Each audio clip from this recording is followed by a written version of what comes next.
പിതാവും പുത്രനും പരിശുദ്ധാത്മാവുമായ ത്രിയേക ദൈവത്തിന്റെ തിരുനാമത്തിന് എന്നേക്കും മഹത്വം ഉണ്ടായിരിക്കട്ടെ. ആമേൻ. കർത്താവിനാൽ ഏറ്റവും അനുഗ്രഹിക്കപ്പെട്ട പ്രിയ സഹോദരങ്ങളെ, വചനവിസ്മയം 25ാമത്തെ എപ്പിസോഡിലേക്ക് ഏവർക്കും സ്വാഗതം. ഇന്ന് നാം ധ്യാന വിഷയമാക്കുന്നത് വിശുദ്ധ ലൂക്കായുടെ സുവിശേഷ വിവരണം അനുസരിച്ചുള്ള യേശുവിന്റെ ജനനത്തെക്കുറിച്ചാണ്. നമ്മൾ ക്രിസ്മസിനോട് അടുത്തു വരുന്ന ദിവസങ്ങളിലാണല്ലോ. ക്രിസ്മസ് ഒരുക്ക ധ്യാനത്തിന്റെ ഏറ്റവും അടുത്ത ഒരുക്കത്തിലേക്ക് നാം പ്രവേശിക്കുകയാണ്. ഇന്ന് നാം ധ്യാന വിഷയമാക്കുന്നത് വിശുദ്ധ ലൂക്കാ എഴുതിയ സുവിശേഷം 2-ാം അധ്യായം 1 മുതൽ 20 വരെയുള്ള വാക്യങ്ങൾ. 2-ാം അധ്യായം ആരംഭിക്കുന്നത് യേശുവിന്റെ ജനനത്തിന്റെ പശ്ചാത്തലം അവതരിപ്പിച്ചുകൊണ്ടാണ്. സുവിശേഷം ഇപ്രകാരം പറയുന്നു: അക്കാലത്ത് ലോകമാസകലമുള്ള ജനങ്ങളുടെ പേരെഴുതി ചേർക്കപ്പെടണം എന്ന് അഗസ്റ്റസ് സീസറിൽ നിന്ന് കൽപ്പന പുറപ്പെട്ടു. ക്യൂരിനിയോസ് സിറിയയിൽ ദേശാധിപതിയായിരിക്കുമ്പോൾ ആദ്യത്തെ ഈ പേരെഴുത്ത് നടന്നു. പേരെഴുതിക്കാനായി ഓരോരുത്തരും താങ്കളുടെ നഗരങ്ങളിലേക്ക് പോയി. ജോസഫ് ദാവീദിന്റെ കുടുംബത്തിലും വംശത്തിലും പെട്ടവനായിരുന്നതിനാൽ പേരെഴുതിക്കാനായി ഗലീലയിലെ പട്ടണമായ നസറത്തിൽ നിന്ന് യൂദയായിൽ ദാവീദിന്റെ പട്ടണമായ ബെത്ലഹേമിലേക്ക് ഗർഭിണിയായ ഭാര്യ മറിയത്തോടുകൂടെ പോയി. ലോകമാസകലമുള്ള ജനങ്ങളുടെ പേരെഴുതി ചേർക്കപ്പെടണം എന്ന അഗസ്റ്റസ് സീസറിന്റെ കൽപ്പന. എന്തിനാണ് ഈ സകലരുടെയും പേരെഴുതി ചേർക്കപ്പെടുന്നത്? 2 ഉദ്ദേശങ്ങളാണ്. ഒന്ന്, നികുതി പിടിക്കുവാൻ. ജനസംഖ്യ എടുത്താലേ കൃത്യം എല്ലാവരിൽ നിന്നും നികുതി പിടിക്കാൻ സാധിക്കുകയുള്ളൂ. രണ്ടാമതായി, യുദ്ധമുണ്ടായാൽ രാജ്യത്തിനു വേണ്ടി യുദ്ധം ചെയ്യുവാൻ ആളുകളെ തിരഞ്ഞെടുക്കണമെങ്കിലും ഈ ജനസംഖ്യ സഹായിക്കും. യേശു ജനിക്കുന്ന സമയത്ത് ഇപ്രകാരം ഒരു കൽപ്പനയുണ്ടായതുകൊണ്ടാണ് മറിയത്തെയും കൂട്ടി ജോസഫ് ബെത്ലഹേമിലേക്ക് പോകേണ്ടി വന്നത്. ഇവിടെ ചക്രവർത്തി എടുത്ത തീരുമാനം പോലും ദൈവിക പദ്ധതി നിറവേറ്റുവാൻ ദൈവം ഹേതുവാക്കുകയാണ്. നമുക്കറിയാം, മിക്ക പ്രവാചകന്റെ പുസ്തകം 5-ാം അധ്യായം 1-2 വാക്യങ്ങളിൽ പറഞ്ഞിട്ടുണ്ട് യേശു ബെത്ലഹേമിൽ ജനിക്കുമെന്ന്. യഹൂദരുടെ രാജാവായി വന്ന് പിറക്കാനിരിക്കുന്നവൻ ബെത്ലഹേമിൽ ജനിക്കുമെന്ന് മിക്ക പ്രവാചകൻ മുൻകൂട്ടി പറഞ്ഞിട്ടുണ്ട്. മിക്ക പ്രവാചകന്റെ പുസ്തകം 5-ാം അധ്യായം 1-2 വാക്യങ്ങൾ. ദൈവ നിശ്ചിത ലക്ഷ്യം നിറവേറാൻ ദൈവം എല്ലാ കാര്യങ്ങളും ക്രമീകരിക്കുകയാണ്. ലോക ജനതയുടെ ജനസംഖ്യ എടുക്കാൻ തീരുമാനിച്ച ആ സംഭവം ലോകരക്ഷകന്റെ ജനനം ദൈവഹിതപ്രകാരം നടക്കാൻ ഹേതുവായി, അല്ലെങ്കിൽ വഴിയൊരുക്കി. പ്രവാചകൻ വഴി മുൻകൂട്ടി അറിയിച്ചതനുസരിച്ച് യേശു ബെത്ലഹേമിൽ ജനിക്കുവാൻ വഴിയൊരുങ്ങിയത് ഈ അഗസ്റ്റസ് സീസറിന്റെ കൽപ്പനയാണ്. ഇതിന് പിന്നിലെ ദൈവ പരിപാലന ഒന്ന് ചിന്തിച്ചു നോക്കുക. രാജകൽപ്പന അനുസരിക്കാനായിട്ടാണ് ഔസേപ്പിതാവ് മറിയത്തെയും കുട്ടി ബെത്ലഹേമിലേക്ക് പോയത്. അതുവഴി ദൈവം പ്രവാചകൻ വഴി മുൻകൂട്ടി അറിയിച്ചത് നിറവേറാനിടയായി. നമുക്ക് നമ്മുടെ ജീവിതത്തിലും ഓരോ സംഭവങ്ങൾക്കും പിന്നിലെ ദൈവ പരിപാലന ദർശിക്കുന്നതിന് വിശ്വാസത്തോടുകൂടെ എല്ലാ കാര്യങ്ങളെയും നോക്കിക്കാണുന്നതിന് സഹായിക്കും. തുടർന്ന് 5 മുതലുള്ള വാക്യങ്ങൾ, പേരെഴുതിക്കാനായി ഗലീലയിലെ പട്ടണമായ നസറത്തിൽ നിന്ന് യൂദയായിൽ ദാവീദിന്റെ പട്ടണമായ ബെത്ലഹേമിലേക്ക് ഗർഭിണിയായ ഭാര്യ മറിയത്തോടുകൂടെ പോയി. അവിടെ ആയിരിക്കുമ്പോൾ അവൾക്ക് പ്രസവ സമയം അടുത്തു. അവൾ തന്റെ കടിഞ്ഞൂൽ പുത്രനെ പ്രസവിച്ചു. മലയാളത്തിൽ ഈ കടിഞ്ഞൂൽ പുത്രനെ പ്രസവിച്ചു എന്ന് മാത്രമേ പറഞ്ഞിട്ടുള്ളൂ. ഗ്രീക്കില് അവൾ തന്റെ കടിഞ്ഞൂൽ പുത്രനെ പ്രസവിച്ചു, തന്റെ ഏകജാതനെ. ഒറിജിനൽ ടെക്സ്റ്റില് ഇങ്ങനെ ഒരു ക്ലോസ് കൂടെ ഉണ്ട്: അവൾ തന്റെ കടിഞ്ഞൂൽ പുത്രനെ പ്രസവിച്ചു, തന്റെ ഏകജാതനെ. അവനെ പിള്ളക്കച്ച കൊണ്ട് പൊതിഞ്ഞ് ഉൾത്തൊട്ടിയിൽ കിടത്തി. കാരണം സത്രത്തിൽ അവർക്ക് സ്ഥലം ലഭിച്ചില്ല. മൂന്ന് പ്രധാനപ്പെട്ട അർത്ഥഗർഭമായ ചിന്തകളാണ് ഇവിടെ കാണുന്നത്. ഒന്നാമതായിട്ട്, അവൾ തൻ്റെ കടിഞ്ഞൂർ പുത്രനെ പ്രസവിച്ചു, തൻ്റെ ഏകജാതനെ.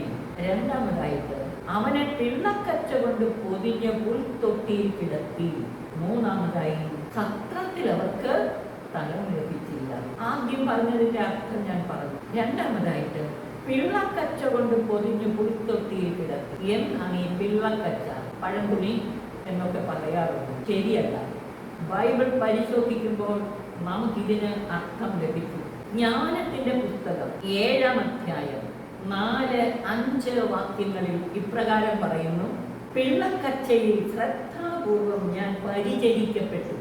സോളമൻ പറയുന്നതാണ്, പിള്ളക്കച്ചയിൽ ഞാൻ ശ്രദ്ധാപൂർവം പരിചരിക്കപ്പെട്ടു. രാജാക്കന്മാരുടെ ജീവിതാരംഭം ഇങ്ങനെ തന്നെ. അപ്പൊ രാജപുത്രന്മാരെയാണ് പിള്ളക്കച്ച കൊണ്ട് പൊതിഞ്ഞ് ശ്രദ്ധാപൂർവം പരിചരിക്കുന്നത്. അപ്പൊ നമ്മൾ ചിന്തിച്ചേക്കാം, എവിടെന്ന് മറിയത്തിന് ഈ പിള്ളക്കച്ച കിട്ടി? ബെത്ലഹേമിൽ. മറിയം അത്രയ്ക്ക് ബോധമില്ലാത്തവളല്ല. ബെത്ലഹേമിലേക്ക് പോകുമ്പോൾ തന്റെ സമയം അടുത്തു എന്ന് അവൾക്കറിയാം. മറിയത്തിന് തുന്നൽ നല്ല വശമുണ്ടായിരുന്നു. തന്റെ ഉദരത്തിൽ ഉരുവായ ശിശു രാജകുമാരനാണ്, ദൈവപുത്രനാണെന്ന് പരിശുദ്ധാത്മയ്ക്ക് നന്നായിട്ട് അറിയാമായിരുന്നു. അതുകൊണ്ട് നേരത്തെ തന്നെ മറിയം തൻ്റെ ഈ ദിവ്യ ശിശുവിന് വേണ്ടി പിള്ളക്കച്ച തുന്നി തയ്യാറാക്കിയിരുന്നു. പിള്ളക്കച്ചയെ ശ്രദ്ധാപൂർവം പരിചരിച്ചു എന്നാണ് ജ്ഞാനത്തിന്റെ പുസ്തകത്തിൽ സോളമനെ കുറിച്ച് പറയുന്നത്. ഈ പിള്ളക്കച്ചയാണ് പിള്ളക്കച്ച കൊണ്ട് പൊതിഞ്ഞ പുൽത്തൊട്ടിയിൽ കിടത്തി എന്ന് പറഞ്ഞേക്കുന്നത്. അപ്പൊ അമ്മ ഇത് കയ്യിൽ കരുതിയിട്ടുണ്ടായിരുന്നു. അല്ലാതെ അവിടെ നിന്ന് കിട്ടിയതോ കയ്യിലുണ്ടായിരുന്ന പഴംതുണികൾ കൊണ്ട് അവനെ പൊതിഞ്ഞു എന്നല്ല. ബൈബിൾ വ്യാഖ്യാനിക്കുമ്പോൾ നമുക്ക് തോന്നുന്ന അർത്ഥം കൊടുത്താൽ പോരാ. ബൈബിളിൽ എവിടെയെങ്കിലുമൊക്കെ അത് കാണും. അതിൻ്റെയൊക്കെ അർത്ഥം എടുത്തിട്ട് വേണം മനസ്സിലാക്കാൻ. ഉദാഹരണമായിട്ട്, മറിയം തിടുക്കത്തിൽ എലിസബത്തിന്റെ അടുത്ത് പോയത് എന്തിനെന്ന് നമ്മൾ സക്കറിയായോട് ദൈവം കൊടുത്തിരുന്ന അറിയിപ്പ്, പ്രവചനം, അമ്മയുടെ ഉദരത്തിൽ വെച്ച് ശിശു പരിശുദ്ധാത്മാവിനാൽ നിറയും, ആ പറഞ്ഞതിൻ്റെ വെളിച്ചത്തിൽ ചിന്തിക്കുമ്പോഴാണ് ഇതിൻ്റെ അർത്ഥം പിടികിട്ടുന്നത്. മാത്രമല്ല, മറിയം എലിസബത്തിന്റെ അടുത്ത് എത്തിയ ഉടനെ തന്നെ എലിസബത്ത് പരിശുദ്ധാത്മാവിനാൽ നിറഞ്ഞു, അവരുടെ ഉദരത്തിലെ ശിശുവും പരിശുദ്ധാത്മാവിനാൽ നിറഞ്ഞു. രക്ഷയുടെ ആ ആനന്ദവും അതിൻ്റെ പ്രഘോഷണവുമാണ് അവിടെ ആദ്യം കാണുന്നത്. അപ്പൊ ഇതിൽ നിന്ന് വളരെ വ്യക്തം എന്ന് പറഞ്ഞതുപോലെ ലൂക്കായുടെ സുവിശേഷം 2-ാം അധ്യായത്തിൽ ദിവ്യ ശിശുവിനെ പിള്ളക്കച്ച കൊണ്ട് പൊതിഞ്ഞ് പുൽത്തൊട്ടിയിൽ കിടത്തി എന്ന് പറഞ്ഞിരിക്കുന്നത് ജ്ഞാനത്തിന്റെ പുസ്തകം 7-ാം അധ്യായം 4-5 വാക്യങ്ങളിൽ പറഞ്ഞിരിക്കുന്നത്. സത്രത്തിൽ അവർക്ക് സ്ഥലം ലഭിച്ചില്ല. അത് ദൈവത്തിന്റെ പരിപാലനയാണ്. അത് കാരണം എന്തെന്നറിയാമോ? യേശു സത്രത്തിൽ വന്ന് ജനിച്ച് അവിടെ അന്തി ഉറങ്ങിയിട്ട് കടന്നു പോകേണ്ടവനല്ല. സത്രം എന്ന് പറയുന്നത് നമുക്കറിയാം, വഴിപോക്കർക്ക് അന്തി ഉറങ്ങാനുള്ള സ്ഥലമാണ്, അല്ലേ? അന്തി ഉറങ്ങി കടന്നു പോകാൻ. എന്നാൽ കാലിത്തൊഴുത്ത് അങ്ങനെയല്ല. നമ്മൾ ഇന്നത്തെ കാലിത്തൊഴുത്ത് നോക്കരുത്. ഒരു 10-50 വർഷങ്ങൾക്കൊക്കെ മുമ്പ് നല്ല പ്രധാനമായ കുടുംബങ്ങളിൽ, സമ്പന്ന കുടുംബങ്ങളിൽ വീടിൻ്റെ മുന്നിൽ ഒരു കാലിത്തൊഴുത്തും ഒരു കച്ചിത്തൊഴുത്തും. അത് അവരുടെ പ്രൗഢിയുടെ അടയാളമാണ്. അല്ലാതെ പുറമ്പോക്കിലെ ഒരു കൊച്ചു ചെറ്റക്കുടിയിൽ കാലിത്തൊഴുത്ത് അങ്ങനെയാണ്. സമ്പന്നതയുടെ അടയാളമായിരുന്നു നമ്മുടെ നാട്ടിൽ പോലും ഒരു കാലത്ത്. പലസ്തീനായുടെ ചുറ്റുപാടുകൾ നോക്കുമ്പോൾ രാജകൊട്ടാരങ്ങൾക്ക്, അതുപോലെ സമ്പന്നമായ കുടുംബങ്ങൾക്ക് മാത്രമേ സ്വന്തമായി കന്നുകാലികൾ കാലിത്തൊഴുത്തും ഉണ്ടായിരുന്നു. അവർക്ക് യാത്ര ചെയ്യാൻ വാഹനം വേണം. വാഹനം, കഴുതയും കുതിരയും, ഇത് സ്വന്തമായിട്ടുള്ളത് സമ്പന്ന കുടുംബങ്ങളിൽ. ഇനി അവിടെ കാലിത്തൊഴുത്ത് ഇന്നത്തെ പോലെ പുറമ്പോക്കിലല്ല, പുറത്തെവിടെയെങ്കിലോ വീടിൻ്റെ പുറകെ ഒന്നുമല്ല, മറിച്ച് നടുത്തളത്തിലായിരുന്നു. കാരണം ഈ മൃഗങ്ങളെ മോഷ്ടിച്ചു കൊണ്ടുപോകാതിരിക്കാനും വന്യമൃഗങ്ങൾ ആക്രമിക്കാതിരിക്കാനും ഇത് ഭവനത്തിന്റെ ഭാഗമായിരുന്നു എന്നതിന് തെളിവ് ബൈബിളിൽ തന്നെയുണ്ട്. 2 സാമുവേൽ 12-ാം അധ്യായം 3-ാം വാക്യം, 50-ാം സങ്കീർത്തനം 9 മുതലുള്ള വാക്യം. ഇവിടൊക്കെ നമ്മൾ കാണുന്നത് ഭവനത്തിന്റെ ഭാഗമായിരുന്നു കാലിത്തൊഴുത്ത്, അല്ലാതെ പുറത്തല്ല. അങ്ങനെയെങ്കിൽ യേശു ഈ കാലിത്തൊഴുത്തിൽ വന്ന് ജനിച്ചു എന്ന് പറയുന്നതിന്റെ അർത്ഥം എന്താണ്? തന്റെ ജനത്തിന്റെ ജീവിതത്തിലെ അവിഭാജ്യ ഘടകമായി യേശു വന്ന് പിറന്നു. ഈ രാജകൊട്ടാരങ്ങൾക്ക് അവിഭാജ്യ ഘടകമാണ് ഈ കാലിത്തൊഴുത്ത്. പ്രത്യേകിച്ച് അവർക്ക് യാത്ര ചെയ്യാനും കുതിര, കഴുത. രാജകൊട്ടാരത്തെ സംബന്ധിച്ചിടത്തോളം, അല്ലെങ്കിൽ സമ്പന്ന കുടുംബങ്ങളെ സംബന്ധിച്ചിടത്തോളം അവിഭാജ്യ ഘടകമായിരുന്നു ഈ കാലിത്തൊഴുത്ത്. അപ്പൊ ഈ ഒരു അർത്ഥത്തിൽ ചിന്തിക്കുമ്പോൾ നോക്കുക, യേശുവിന്റെ ജനനം നമുക്ക് നൽകുന്ന സന്ദേശങ്ങൾ എന്തൊക്കെയാണ്? ലൂക്കായുടെ സുവിശേഷത്തിൽ യേശു ജനിച്ച ഉടനെ ആട്ടിടയന്മാർക്കാണ് സന്ദേശം ലഭിച്ചത്. ആ പ്രദേശത്തെ വയലുകളിൽ ആടുകളെ രാത്രി കാത്തുകൊണ്ടിരുന്ന ഇടയന്മാരുണ്ടായിരുന്നു. കർത്താവിന്റെ ദൂതൻ അവരുടെ അടുത്തെത്തി കർത്താവിന്റെ മഹത്വം അവരുടെ മേൽ പ്രകാശിച്ചു. യേശുവിന്റെ ജനനത്തെ കുറിച്ചുള്ള അറിയിപ്പുമായി ദൈവദൂതൻ ഈ ആട്ടിടയന്മാരെ സമീപിച്ചപ്പോൾ കർത്താവിന്റെ മഹത്വം അവരുടെ മേൽ പ്രകാശിച്ചു. അപ്പോൾ അവർ വളരെ ഭയപ്പെട്ടു. ദൂതൻ പറഞ്ഞു, ഭയപ്പെടേണ്ട, ഇതാ സകല ജനത്തിനും വേണ്ടിയുള്ള വലിയ സന്തോഷത്തിന്റെ സദ്വാർത്ത ഞാൻ നിങ്ങളെ അറിയിക്കുന്നു. ദാവീദിന്റെ പട്ടണത്തിൽ നിങ്ങൾക്കായി ഒരു രക്ഷകൻ, കർത്താവായ ക്രിസ്തു ഇന്ന് ജനിച്ചിരിക്കുന്നു. സകല ജനത്തിനും വേണ്ടിയുള്ള വലിയ സന്തോഷത്തിന്റെ സദ്വാർത്ത. ലൂക്കായുടെ സുവിശേഷത്തിൽ ലോക ജനതയുടെ ജനസംഖ്യ എടുക്കുന്ന പശ്ചാത്തലത്തിൽ സകല ജനത്തിനും വേണ്ടിയുള്ള വലിയ സന്തോഷത്തിന്റെ സദ്വാർത്ത അറിയിക്കുന്നു. ലോക രക്ഷകൻ വന്ന് പിറക്കുന്നു. സാർവത്രിക രക്ഷയെക്കുറിച്ചുള്ള ലൂക്കായുടെ വീക്ഷണം മാത്യുവിന്റെ സുവിശേഷത്തിൽ യേശുവിനെ യഹൂദരുടെ ചരിത്രത്തിന്റെ ഭാഗമായി അവതരിപ്പിക്കുന്നു. എന്നാൽ ലൂക്കായുടെ സുവിശേഷത്തിലോ ലോക ചരിത്രത്തിന്റെ ഭാഗമായി. ലൂക്കായുടെ സുവിശേഷത്തിൽ യേശുവിന്റെ ജനനത്തെക്കുറിച്ച് ഈ പറഞ്ഞേക്കുന്ന വിവരണത്തിൽ ഒന്നാമതായി യേശു ദൈവപുത്രനാണ്. അത് ലൂക്കായുടെ സുവിശേഷം 1-ാം അധ്യായത്തിൽ യേശുവിന്റെ ജനനത്തെക്കുറിച്ചുള്ള അറിയിപ്പും മംഗളവാർത്ത അതുവഴി നമുക്ക് മനസ്സിലാക്കാം. യേശു ദൈവപുത്രനാണ്. രണ്ടാമതായി യേശു ദാവീദിന്റെ വംശത്തിൽ യൂദാ ഗോത്രത്തിൽ മറിയത്തിന്റെ മകനായി ജനിച്ചവനാണ്. യേശു ദൈവപുത്രനാണ്. മാതാവില്ലാതെ പിതാവിന്റെ ചിത്തത്തിൽ നിന്ന് ജനിച്ചവൻ, പിതാവില്ലാതെ മറിയത്തിൽ നിന്ന് ജനിച്ചവൻ, പരിശുദ്ധാത്മാവിന്റെ സഹായത്താൽ, പുരുഷ സംസർഗം കൂടാതെ ഒരേ സമയം അവൻ ദൈവവുമാണ് മനുഷ്യനുമാണ്. മൂന്നാമതായി മനുഷ്യ ചരിത്രത്തിൽ വേരൂന്നിയവനാണ് യേശു. മനുഷ്യ ചരിത്രത്തിന്റെ ഭാഗമായി തീർന്നവൻ. ക്രിസ്തീയ വിശ്വാസപ്രകാരമുള്ള ദൈവിക വെളിപാടിന്റെ ഒരു പ്രത്യേകതയാണ് മനുഷ്യ ചരിത്രത്തിൽ ഇടപെട്ട് മനുഷ്യനായി അവതരിച്ച് തന്നെ തന്നെ സ്വയം വെളിപ്പെടുത്തുന്ന ഒരു ദൈവം. മനുഷ്യ ചരിത്രത്തിന്റെ ഭാഗമായി ചരിത്രത്തിലേക്ക് ഇറങ്ങി വരുന്ന ഒരു ദൈവം. അപ്പൊ നമ്മൾ ഈ ലൂക്കായുടെ സുവിശേഷം ഈ ഭാഗം നോക്കുമ്പോൾ 3 പ്രധാനപ്പെട്ട ചിന്തകൾ മറക്കരുത്. യേശു ദൈവപുത്രനാണ്, ദാവീദിന്റെ വംശത്തിൽ ജനിച്ചവനാണ്, കന്യക മറിയത്തിൽ നിന്ന് ശരീരം ധരിച്ചവനാണ്.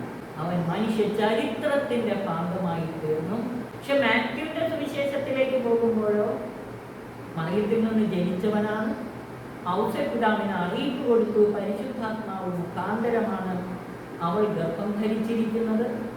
പക്ഷേ യേശുവിനെ അവതരിപ്പിക്കുന്നത് യഹൂദരുടെ ചരിത്രത്തിൽ, ഇസ്രായേൽ ജനത്തിന്റെ ചരിത്രത്തിൽ വേരൂന്നിയവനാണ് യേശു. മത്തായിയുടെ സുവിശേഷത്തിൽ യേശുവിനെ ലോക ചരിത്രത്തിന്റെ ഭാഗമായിട്ടല്ല അവതരിപ്പിച്ചത്, യഹൂദരുടെ ചരിത്രത്തിന്റെ ഭാഗമായി.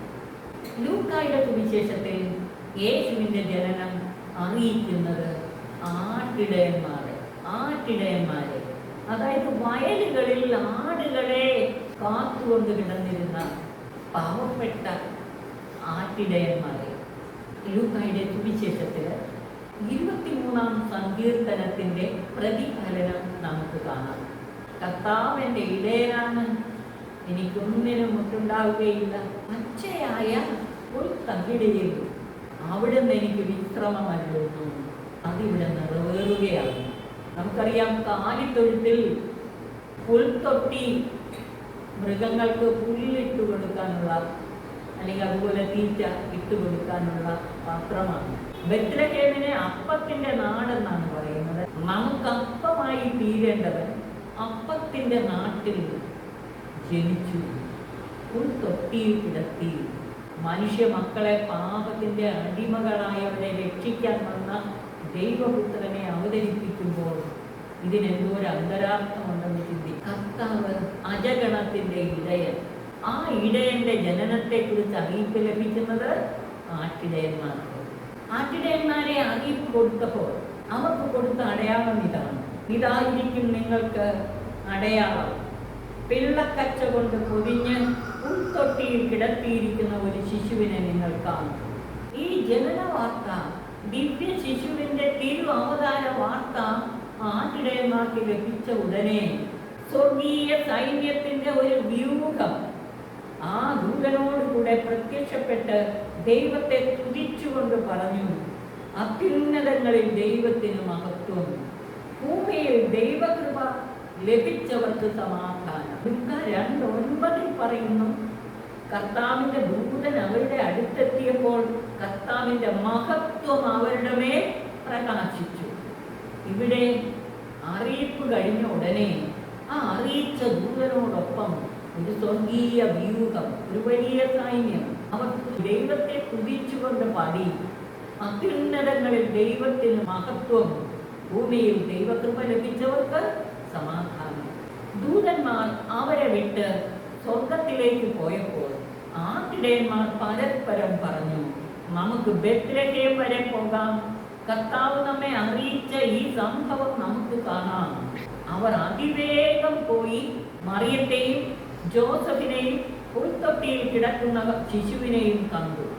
ഈ ആട്ടിടയന്മാർ പോയപ്പോൾ അവർ ഈ ആടുകളെ വിട്ടിട്ട് പോയാൽ കള്ളന്മാർ തട്ടിക്കൊണ്ടു പോകാൻ വന്യമൃഗങ്ങൾ അവയെ ആക്രമിച്ച് കൊന്നു തിന്നാം. ഇതൊന്നും അവർ ചിന്തിച്ചില്ലല്ലോ. ഈ അറിയിപ്പ് കിട്ടിയ ഉടൻ ദൂതന്മാർ അവരിൽ നിന്ന് അപ്രത്യക്ഷമായ ഉടനെ അവർ പറയാണ്: നമുക്ക് പോയി ഈ സംഭവം ഒന്ന് കാണാം. അവർ തിടുക്കത്തിൽ പോയി, മറ്റൊന്നും അവർ ചിന്തിച്ചില്ല. പ്രിയമുള്ളവരെ, ക്രിസ്മസിന്റെ ഈ കാലയളവില് നമ്മുടെ ഏറ്റവും വലിയ തിടുക്കം ഈ ദിവ്യ ശിശുവിനെ കൂടുതൽ അടുത്തറിയാൻ, യേശുവിന്റെ തിരുവവതാരം ആത്മനാ ദർശിക്കാൻ നമ്മുടെ ഹൃദയങ്ങളിൽ യേശു വന്ന് ജനിക്കണം. ഉൾക്കൂട്ടിലല്ല, നമ്മുടെ ഹൃദയങ്ങളിൽ യേശു ജനിക്കണം. എൻ്റെ ഹൃദയത്തിൽ മാത്രം ജനിച്ചാൽ പോരാ, അനേകരുടെ ഹൃദയങ്ങളിൽ യേശു ജനിക്കണം. അതിനുള്ള തിടുക്കമാണ് ഈ ദിവസങ്ങളിൽ നമുക്കുണ്ടാകേണ്ടത്. അതായത് മനുഷ്യാവതാര രഹസ്യത്തിനായി, ക്രിസ്മസ് തിരുനാളിനായി, അല്ലെങ്കിൽ യേശുവിൻ്റെ ജനന തിരുനാളിനായി അനേകരെ ഒരുക്കാൻ, അനേകരുടെ ഹൃദയങ്ങളെ ഒരുക്കാൻ, സ്വന്തം ഹൃദയം ഒരുക്കണം, അനേകരുടെ ഹൃദയങ്ങൾ ഒരുക്കാൻ. ഈ ദിവ്യ ശിശുവിനെ കാണുവാൻ തിടുക്കത്തിൽ ആട്ടിടയന്മാർ മറ്റെല്ലാം വിസ്മരിച്ചിട്ട് പോയതുപോലെ നമുക്ക് ഒത്തിരി ജോലി തിരക്കുകളും പല കാര്യങ്ങളും ഉണ്ട്.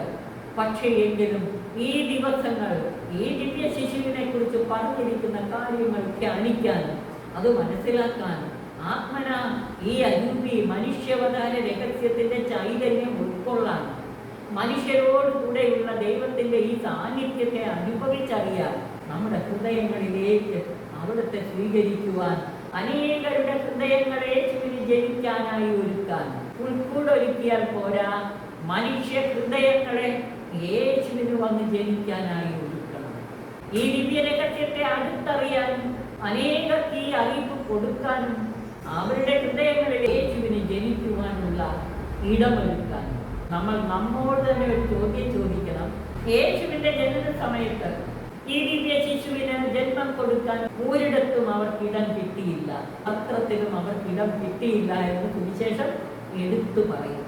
ഇന്ന് നമുക്ക് നമ്മോട് ചോദിക്കാം ഈ ചോദ്യം: യേശു എന്റെ ഹൃദയ കവാടത്തിൽ വന്ന് മുട്ടുമ്പോൾ ഞാൻ എൻ്റെ ഹൃദയ കവാടം തുറന്നു കൊടുക്കുന്നുണ്ടോ? എൻ്റെ ഹൃദയത്തിൽ എൻ്റെ കർത്താവിന് ഇടമുണ്ടോ? എൻ്റെ ഹൃദയത്തിൽ ഞാൻ ഈ ദിവ്യ ശിശുവിന് ഇടം ഒരുക്കിയിട്ടുണ്ടോ? മനുഷ്യ ഹൃദയങ്ങളിൽ ഈ ദിവ്യ ശിശുവിന് വേണ്ടി നമ്മൾ വാസസ്ഥലം ഒരുക്കാറുണ്ടോ? നമുക്ക് വ്യക്തിപരമായി ഇവ ചിന്തിക്കാം, ധ്യാനിക്കാം. നമ്മുടെ ഹൃദയങ്ങൾ ഒരുക്കാം. അനേകരുടെ ഹൃദയങ്ങളിൽ ഈശോയ്ക്ക് വന്നു ജനിക്കാൻ ഇടമൊരുക്കണം. ലൂക്ക 2:16 മുതലുള്ള വാക്യങ്ങൾ. അവർ അതിവേഗം പോയി മറിയത്തെയും ജോസഫിനെയും പുൽത്തൊട്ടിയിൽ കിടക്കുന്ന ശിശുവിനെയും കണ്ടു. ലൂക്കായുടെ സുവിശേഷത്തിൽ ഇങ്ങനെയാണ് പറഞ്ഞിരിക്കുന്നത്: ശിശുവിനെ മറിയത്തോടും ജോസഫിനോടും ഒപ്പമാണ് കണ്ടത്. എന്നാൽ വിശുദ്ധ മത്തായി എഴുതിയ സുവിശേഷം 2-ാം അധ്യായത്തിൽ ജ്ഞാനികളെയാണ് അറിയിപ്പ് കൊടുക്കുന്നത്.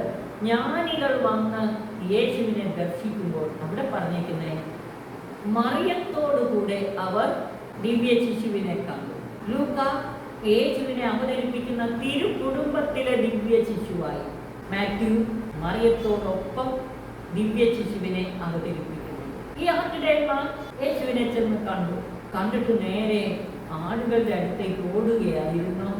അല്ല, 2-ാം അധ്യായം 17-ാം വാക്യം മുതൽ നോക്കുക. അനന്തരം ശിശുവിനെ കുറിച്ച് തങ്ങളോട് പറയപ്പെട്ട കാര്യങ്ങൾ മറ്റുള്ളവരെ അവർ അറിയിച്ചു. അവർ ആദ്യം ചെയ്തത് തങ്ങളുടെ ആടുകൾ അവിടെ സുരക്ഷിതരാണോ എന്ന് പോയി നോക്കുകയല്ല ചെയ്തത്. മറിച്ച് ഈ ദിവ്യ ശിശുവിനെ കുറിച്ച് തങ്ങൾ കേട്ടതും തങ്ങൾ കണ്ടതും മറ്റുള്ളവരെ പോയി അറിയിച്ചു. അത് കേട്ടവരെല്ലാം ഇടയന്മാർ തങ്ങളോട് പറഞ്ഞ സംഗതികളെ കുറിച്ച് അത്ഭുതപ്പെട്ടു. മറിയമാകട്ടെ ഇവയെല്ലാം ഹൃദയത്തിൽ സംഗ്രഹിച്ച് ഗാഠമായി ചിന്തിച്ചു കൊണ്ടിരുന്നു. ഗ്രീക്ക് ഭാഷയിൽ നിന്നുള്ള ഇംഗ്ലീഷ് ബൈബിളില് translation Mary treasured it in her heart and pondered over it. അങ്ങനെയാണെങ്കിൽ മലയാളം വിവർത്തനം വരേണ്ടത് മറിയം ഇവയെല്ലാം ഹൃദയത്തിൽ സംഗ്രഹിച്ച് നിധി പോലെ സൂക്ഷിച്ച് നിരന്തരം ധ്യാനിച്ചു കൊണ്ടിരുന്നു. പോണ്ടറിങ് എന്ന് പറഞ്ഞാൽ കോണ്ടംപ്ലേഷൻ, നിരന്തരം ധ്യാനിച്ചു കൊണ്ടിരുന്നു. മറിയം ഇവയെല്ലാം ഹൃദയത്തിൽ സംഗ്രഹിച്ച് നിധി പോലെ സൂക്ഷിച്ച് നിരന്തരം ധ്യാനിച്ചു കൊണ്ടിരുന്നു. ആട്ടിടയന്മാർ ചെയ്തത് അവർ പോയി കണ്ടത് കേട്ടതുമെല്ലാം മറ്റുള്ളവരെ അറിയിച്ചു. മറിയമാണെങ്കിലോ ഈ കേട്ടതും താൻ അനുഭവിച്ചതുമെല്ലാം ഹൃദയത്തിൽ സംഗ്രഹിച്ച് നിധി പോലെ സൂക്ഷിച്ച് ധ്യാനിച്ചുകൊണ്ടിരുന്നു. ആട്ടിടയന്മാര് ഇവരോടും പറഞ്ഞിട്ട് അങ്ങ് പോവുക മാത്രമല്ല ചെയ്തത്. 18-ന്റെ തുടർച്ചയായിട്ട് 19 പറയുന്നത് മറിയത്തിന്റെ കാര്യം. എന്നാൽ 20-ൽ പറയുന്നു തങ്ങളോട് പറയപ്പെട്ടതുപോലെ കാണുകയും കേൾക്കുകയും ചെയ്ത സകല കാര്യങ്ങളെയും കുറിച്ച് ദൈവത്തെ മഹത്വപ്പെടുത്തുകയും തുതിക്കുകയും ചെയ്തുകൊണ്ട് ആ ഇടയന്മാർ തിരിച്ചുപോയി. ആദ്യം അവർ മറ്റുള്ളവരെ അറിയിച്ചു. തങ്ങൾ കാണുകയും കേൾക്കുകയും ചെയ്ത കാര്യങ്ങളെ പ്രതി ദൈവത്തെ മഹത്വപ്പെടുത്തുകയും തുതിക്കുകയും ചെയ്തുകൊണ്ട് അവർ തിരിച്ചുപോയി. ലൂക്കായുടെ സുവിശേഷം 2-ാം അധ്യായം 1 മുതൽ 20 വരെയുള്ള വാക്യങ്ങളാണ് നമ്മൾ ചിന്താ വിഷയമാക്കിയത്. പ്രിയമുള്ളവരെ, ഇതിൽ 2-ാം അധ്യായം 1 മുതൽ 5 വരെയുള്ള വാക്യങ്ങൾ ഈ ഞായറാഴ്ച നമ്മുടെ ധ്യാനത്തിന് നൽകപ്പെട്ടിട്ടുള്ള ഭാഗമാണ്. കർത്താവിൻ്റെ തിരുപ്പിറവിയുടെ തൊട്ടു മുന്നിലുള്ള ഞായറാഴ്ച ഈ വചനഭാഗത്തിൻ്റെ അന്തരാർത്ഥങ്ങൾ ഉൾക്കൊണ്ടുകൊണ്ട് ഹൃദയത്തിൽ സംഗ്രഹിച്ച് ധ്യാനിക്കാം. ഈ ദിവസങ്ങളിൽ മാത്രമല്ല, നമ്മുടെ ജീവിതത്തിൽ ഇടയ്ക്കിടെ ഈ മഹാസംഭവത്തെ, മനുഷ്യാവതാര രഹസ്യത്തെ നന്നായി ധ്യാനിക്കാൻ നമുക്ക് പരിശ്രമിക്കാം. സർവശക്തൻ നമ്മെ അനുഗ്രഹിച്ച് ആശീർവദിക്കട്ടെ. പിതാവിനും പുത്രനും പരിശുദ്ധാത്മാവിനും തുതി ആദ്യം മുതൽ എന്നേക്കും ആമേൻ.